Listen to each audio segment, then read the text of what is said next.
साथियों नमस्कार। आज हम बहुत ही अच्छा टॉपिक लेकर आए हैं आपके लिए, जो कि हर एक बच्चे के माइंड में रहता है कि क्या हम ऐसा कर सकते हैं, क्या हम ऐसा कर सकते हैं।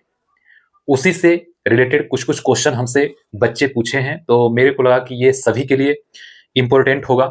तो मैं सारे क्वेश्चन को एक जगह करके इस वीडियो में आ गया हूं लेकर। जो बच्चे नीट के और जेई के प्रिपरेशन कर रहे हैं, पूरे शिद्दत तरीके से उनके लिए ये वीडियो है।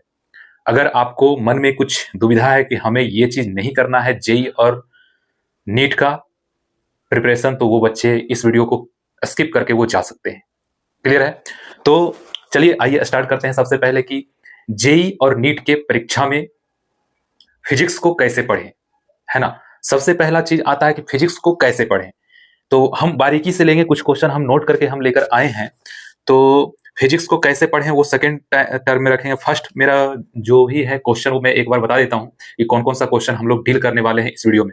तो एक है, फिजिक्स सब्जेक्ट बहुत हार्ड है, कैसे होगा हमसे नीट और जेई, और कितना क्वेश्चन डेली प्रैक्टिस करना है, और कितना देर तक पढ़ें फिजिक्स को, और टेस्ट सीरीज साथ में दे या ना दें, इसके ऊपर हम अपना विचार रखेंगे। आप सबों के लिए बहुत ही लाभकारी सिद्ध होगा। अपने आप को कैसे बदलें, है ना, आपसे बड़ा रिजल्ट नहीं। अच्छा, इस पे हम चर्चा करेंगे। तो सबसे पहले हम फर्स्ट क्वेश्चन पे आते हैं। तो फर्स्ट क्वेश्चन हमारे पास ये है कि फिजिक्स सब्जेक्ट बहुत हार्ड है, कैसे होगा, हमसे नहीं होगा। तो चलिए इस पे हम थोड़ा सा चर्चा कर लेते हैं कि देखो, जो बच्चे नीट के हैं, है ना, वो क्या समझते हैं कि चलो मेरा मैथ्स अच्छा नहीं है तो हम बायोलॉजी ले लेते हैं। एक बच्चे ऐसे होते हैं, और एक बच्चे ऐसे होते हैं कि उनको कॉन्फिडेंस है कि हम नीट में ही अच्छा कर सकते हैं, मतलब हमें डॉक्टर ही बनना है ना। और एक बच्चे ऐसे होते हैं कि घर वालों के प्रेशर की वजह से कि मेरा लड़का सिर्फ डॉक्टर ही बनेगा, इंजीनियर का कोई वैल्यू है, इसका कोई वैल्यू है नहीं, डॉक्टर बनेगा मेरा बच्चा, उससे वो प्रभावित होकर वो सब्जेक्ट लेता है, क्या, बायोलॉजी। तो नहीं, जो आपको मन करे, माने कि मन मन की बात सुनना है आपको, दूसरे की बात नहीं सुनना, मन की बात। अगर आपको बायोलॉजी सब्जेक्ट नहीं समझ में आता है, अगर आप बायोलॉजी ले लिए तो क्या आप तरक्की कर पाएंगे? क्या नहीं, पूरा झेल झेल के रह जाएंगे, लेकिन नहीं होगा। जो दिल कहता है ना, उसकी बात सुनिए। अगला है कि जैसे आप नीट का एग्जाम दे रहे हैं या फिर नीट का प्रिपरेशन करने जा रहे हैं, है ना, दोनों को लेकर हम चल रहे हैं। क्योंकि ये वीडियो अभी देख रहे होंगे तो हो सकता है 4 महीने के बाद आप एग्जाम दे रहे हो नीट का, जेई का, या फिर कोई बच्चा अभी स्टार्टिंग में भी इंटर किया है, तो दोनों के लिए ये वीडियो है ना, दोनों के लिए। तो जो बच्चे नीट का प्रिपरेशन कर रहे हैं, तो ऐसा कभी नहीं समझे कि हमें मैथ नहीं आएगा ना तो हम बायोलॉजी या फिर डॉक्टर बन जाएंगे। नहीं, ऐसा नहीं होता। आपको मैथ जनरल लेवल का आना ही चाहिए। से आप तो 10 तक पढ़े होंगे ना, मैथ्स पढ़े हैं ना, तो 10 तक मैथ पढ़े हैं, बस उतना ही काफी है हमारे फिजिक्स के लिए। क्लियर है? तो फिजिक्स से नहीं डरें। फिजिक्स एक ऐसा जरिया है जो कि रैंक बनाता है। नीट के बच्चों के लिए खासकर बोल रहा हूं, जिनका फिजिक्स अच्छा है उनका रैंक अच्छा बनता है। क्योंकि फिजिक्स ही सब्जेक्ट ऐसा है कि 80% स्टूडेंट को थोड़ा सा दिक्कत होता है, नीट वाले बच्चों को। क्लियर है ना? तो इस पे थोड़ा सा ध्यान देंगे, और फिर जो भी हम बताए हैं तो ये सब चीज थोड़ा सा माइंड में रखिएगा और स्ट्रेट डायरेक्शन में चलिएगा। अपनी बात को आप सुनिए, अपनी बात को सुनिए, ठीक है। और सेकंड क्वेश्चन ये है कि फिजिक्स को कैसे पढ़ें। ये बहुत ही रेयर क्वेश्चन है, बहुत सारे बच्चे का ये क्वेश्चन था कि फिजिक्स को हम कैसे पढ़ें, है ना।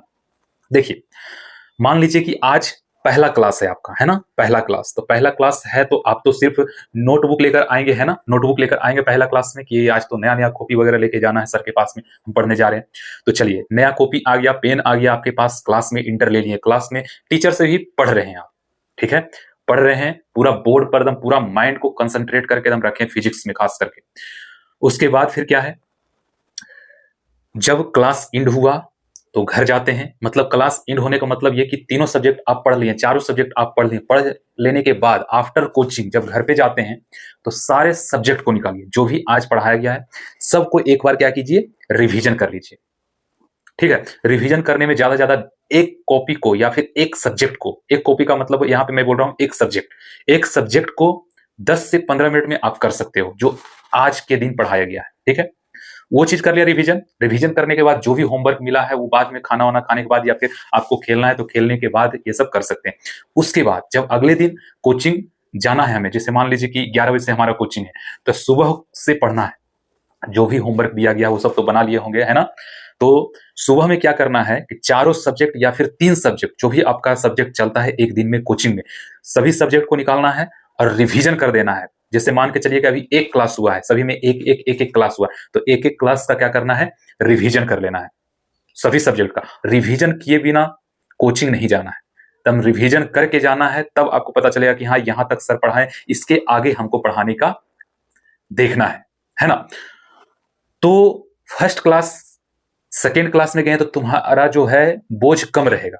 उसी तरह से थर्ड क्लास फोर्थ क्लास, मान लीजिए कि फिफ्थ क्लास में हम लोग इंटर कर रहे हैं, तो फिफ्थ क्लास के पहले 4 क्लास तो आपका हो चुका है, तो फिफ्थ क्लास इंटर होने के पहले 4 क्लास का जितना भी पढ़ाया हुआ है उसको रिवीजन करके जरूर इंटर करें। जैसे आज पढ़ाई हुआ जो, वो तो करना ही करना है, लेकिन वो चैप्टर जो चल रहा है 3-4 दिन से, वो चैप्टर जो चल रहा है 3-4 दिन से, उसको बारीकी तरह से पढ़ना ही पढ़ना है, चाहे वो 5 क्लास का हो या फिर 3 क्लास का हो या फिर 2 क्लास को, पूरा रिवीजन करके इंटर लेना है कोचिंग में, है ना। ऐसा नहीं कि कल पढ़ाया गया है कल वाला लेकर के चले गए, सिर्फ नहीं, जितना तक अभी उस चैप्टर में पढ़ाई हुआ है 4-5 क्लास का पूरा का एक बार रिवीजन, पूरा पेज पलटते जाइए, आपको एकदम जल्दी जल्दी हो जाएगा, 15 से 20 मिनट में आपका रिवीजन हो जाएगा 4-5 क्लास का। क्लियर है ना। तो ऐसा करना है, और ऐसा पढ़ाई करेंगे तो यकीन मानिए कोई भी सब्जेक्ट में आपको दिक्कत नहीं होगा।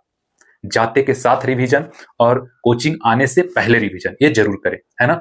और फिर एक बच्चा पूछ रहा था कि कितना क्वेश्चन डेली प्रैक्टिस करें।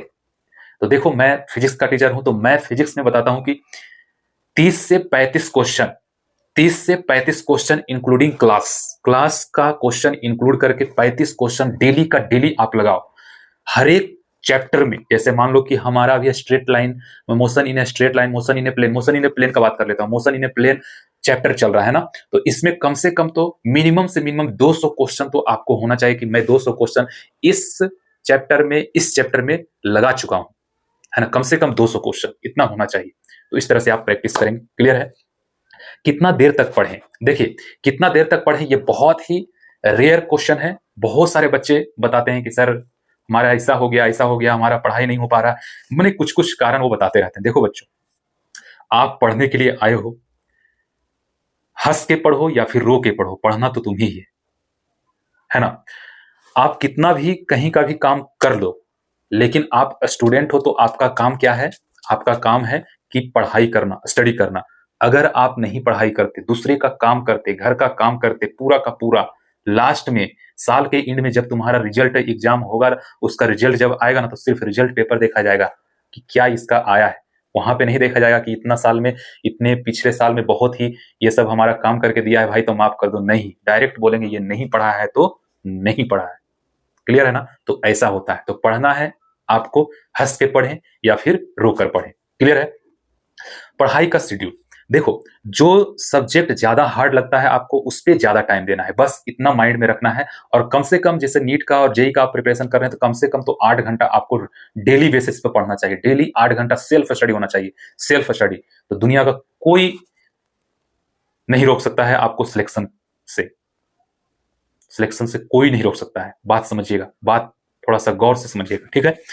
अगला है टेस्ट सीरीज साथ में दें या फिर कोर्स खत्म हो जाएगा उसके बाद है टेस्ट दें। देखो, एक होता है टेस्ट टॉपिक वाइज, मतलब टॉपिक का मतलब यहां पे समझिए chapter wise, chapter 1 chapter 2 chapter 3 chapter ऐसा ऐसा करके आता है ना। तो चैप्टर वाइज टेस्ट होता है, वो भी टेस्ट सीरीज में होता है, और फुल टेस्ट होता है वो भी। तो आप जितना भी आप पढ़े हो सिलेबस, उससे मैटर नहीं करता है, आप टेस्ट दें। क्लियर है। टेस्ट देना है आपको। क्यों ऐसा मैं बोल रहा हूं, जैसे मान के चलिए कि आप टेस्ट में नहीं बैठे हैं, क्लियर, आपका सिलेबस 2-3 दिन में खत्म होने वाला है, या फिर मान के चलिए कि खत्म हो चुका है। एक स्टूडेंट है जो कि पहले से देते हुए आ रहा है, जो इसका सिलेबस कंप्लीट नहीं हुआ था उस टाइम से, और एक स्टूडेंट है कि सिलेबस कंप्लीट होने के बाद वो टेस्ट में ज्वाइन कर रहा है। तो देखिए दोनों में क्या फर्क होता है। जो टेस्ट दे रहा है बच्चा, वो पहले से देते हुए आ रहा है, पहले से उसका चैप्टर कंप्लीट नहीं हुआ था, कोर्स कंप्लीट नहीं हुआ था, सिलेबस कंप्लीट नहीं हुआ था, वो पहले से देते हुए आ रहा है। पता है उसके माइंड में सेट रहता है, क्या पता है कि ये चलो ये टॉपिक हमारा वीक है लगता है, ये नहीं पढ़े हैं, है ना, ये नहीं पढ़े हैं, इसका क्वेश्चन हमारा नहीं, तो उसको उस तरह से हैंडल करने के लिए वो आ जाता है कि चलो ये जो क्वेश्चन है ना, इस तरीके से दिया हुआ था तो हमसे नहीं बना था। और ये जो क्वेश्चन है, जब ये सर चैप्टर या फिर ये टॉपिक पढ़ाएंगे तो उसमें ये क्वेश्चन सर लेते हैं या फिर नहीं लेते, नहीं लेते हैं तो वो माइंड में उनका रहता है। और फिर जैसे क्वेश्चन पेपर, जैसे टेस्ट पेपर आप लोग देते हैं तो क्वेश्चन इधर तो फाड़ के लिख देते हैं, लेकिन अच्छे स्टूडेंट का काम क्या रहता है कि उन सारी क्वेश्चन को संभाल करके वो रखते हैं, है ना। और जब सिलेबस उसके अकॉर्डिंग आता है तो वहां पर देखते हैं कि ये क्वेश्चन मेरे से लग रहा है कि नहीं, नहीं लगता है तो फिर वही डाउट में टीचर से जाकर पूछते हैं। और फिर एक बच्चा जो कभी टेस्ट नहीं दिया, सिलेबस का इंतजार कर रहा था कि सिलेबस जब कंप्लीट होगा ना तभी हम इसका देंगे क्या, टेस्ट देंगे, ठीक है। तो वो बच्चा क्या करता है कि सिलेबस तो कंप्लीट हो गया, गया टेस्ट देने के लिए, आया टेस्ट देकर, किसी का कितना भी शिद्दत से आप पढ़ लोगे 100% में 100% सही नहीं होता है, सिलेबस कंप्लीट नहीं होगा तो उसके माइंड में क्या आएगा, अरे ये चीज नहीं हमको आ रहा है, तो ये चीज क्या करते हैं ना, ये ना फिर से एक बार रिवीजन कर लेते हैं, फिर से पूरा पढ़ते हैं, उसके बाद जाएंगे टेस्ट देने के लिए। तो उसी के अकॉर्डिंग में क्या होता है, वो पीछे चला जाता है लड़का। और जैसे पूरा सिलेबस आपको पढ़ा हुआ रहेगा ना, अगर क्वेश्चन नहीं बन रहा है तो आपको लगेगा ना कि हम तो कुछ जानते ही नहीं, हम कुछ जानते ही नहीं, हम कुछ जानते ही नहीं। और वो क्या होता है, एग्जाम टाइम आने वाला रहता है 2-3 महीने में, तो उनको एकदम क्या होता है, डिमोरलाइजेशन बहुत ज्यादा हो जाता है, जिसकी वजह से क्या हो जाता है, वो शिकार हो जाते हैं, है ना। तो क्या है, हमारा एक ही मकसद है कि जब टेस्ट सीरीज स्टार्ट हो तो ये नहीं देखना है कि हमारा सिलेबस कंप्लीट हुआ है या नहीं, 50% भी सिलेबस कंप्लीट हुआ है तो आप टेस्ट सीरीज में ज्वाइन कीजिए। क्लियर। टेस्ट सीरीज ज्वाइन करने के लिए कह रहा हूं तो इससे हमारा कोई फायदा वगैरह नहीं है, हमारा टेस्ट सीरीज वगैरह कहीं चलता नहीं है ना। तो अब एक चीज और है दोस्तों, क्या है, आपसे बढ़कर रिजल्ट नहीं है आपके पापा मम्मी के लिए, समझे। हाँ, बहुत ही इंपॉर्टेंट है, बहुत ही ये सब जो है मैटर बहुत ज्यादा चल रहा है दोस्तों। बात ये है कि जैसे मान लीजिए कि जेई का या फिर नीट का एग्जाम हुआ है ना, रिजल्ट आया, तो ऑब्वियसली है कि 24 लाख का स्टूडेंट भर रहे हैं, 15 लाख का स्टूडेंट भर रहे हैं फॉर्म, तो ऐसा नहीं है कि सभी का रिजल्ट हो ही जाएगा, है ना। जैसे मान के चलिए कि 20,000 के आसपास मैं मान लेता हूँ, आईआईटी में 50, 1 लाख के आसपास मान लेता हूँ मैं नीट में, तो क्या 1 लाख और 50,000, 1.5 लाख के आसपास ही बच्चे पढ़ने में तेज होते हैं क्या 30 लाख बच्चे में? नहीं, ऐसा नहीं होता है। किसी का किस्मत होता है, उसका अच्छा होता है, किसी का मान लीजिए कि उस टाइम में तबीयत बहुत ज्यादा खराब हो चुका था और ऐसा ऐसा कुछ भी प्रॉब्लम उसको आ गया था तो वो नहीं झेल पाया था बेचारा, तो ऐसा हो गया था। तो ऐसा नहीं समझे कि हमारा रिजल्ट नहीं हुआ है तो हम बहुत बेकार इंसान हैं दोस्तों, ऐसा कतई नहीं सोचें। क्योंकि रिजल्ट जो है दोस्तों वो आते जाते रहेगा, लेकिन आप अपने जिंदगी से खेलेंगे ना तो वो जिंदगी दोबारा वापस लौट के नहीं आएगा। तो मैं यही कहना चाहता हूं, एकदम डायरेक्ट मैं बोलता हूं कि आपका रिजल्ट चाहे जैसा भी हो, आप अपने शरीर को नुकसान ना पहुंचाएं। आपका शरीर आपके रिजल्ट से कहीं ज्यादा बेहतर है आपके माता पिता के लिए। माता पिता कितना एकदम मेहनत करके आपको पालते हैं, 15-20 साल का करते हैं, उसके बाद फिर आप एक एग्जाम में क्वालिफाई करते हो तो आप अपने को आंक लेते हो कि मेरा तो जिंदगी यही है। नहीं दोस्तों, एग्जाम तो लाखों आएगा आपकी जिंदगी में, बहुत। जैसे मान के चलिए इसमें नहीं हुआ तो यूपीएससी का एग्जाम है, यूपीएससी नहीं हुआ तो और बहुत सारे एग्जाम है, दरोगा का, एसएससी, बैंक, रेलवे, बहुत सारा है, बहुत सारा बहुत सारा बहुत सारा। क्लियर है ना। तो आप अपने को नहीं नापे इस कदर तक कि आपके पापा मम्मी के आंख से आंसू आ जाए, ये थोड़ा सा ध्यान दीजिएगा। मैं हाथ जोड़कर विनती करता हूं, क्योंकि मैं 2-3 बच्चे, तीन बच्चे को तो मैं एकदम माइंड से जानता हूं कि ये ऐसा किया था और मैं बता नहीं सकता वो सब। तो ये चीज है, तो सभी गौर से सुनिए एक बार फिर कि आपका रिजल्ट आपसे